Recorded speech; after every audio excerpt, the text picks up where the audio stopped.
का ये पलटू धमाका हो जा नीलकमल सिंह के त काहे इंतजार करत हटा भैया।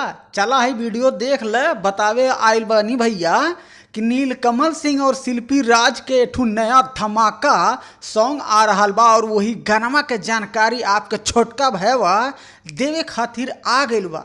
ए भैया तैयार रहा हो। नीलकमल सिंह और शिल्पी राज फिर से भोजपुरी में एगो नया ब्रांड सॉन्ग लेके आ रहा बानी।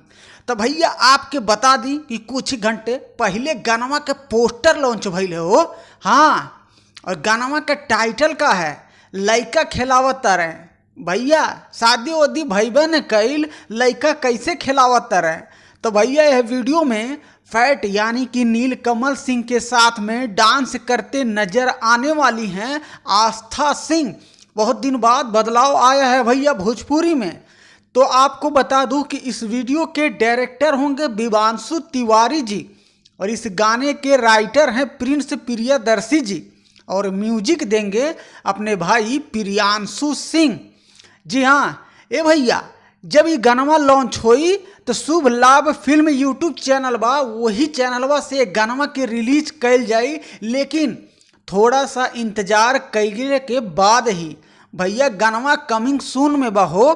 थोड़ा सा आप लोग इंतजार कैली ही जा और जल्द ही धमाका होई शुभ लाभ फिल्म यूट्यूब चैनल से लइका खिलावत नीलकमल सिंह और शिल्पी राज के आवाज में।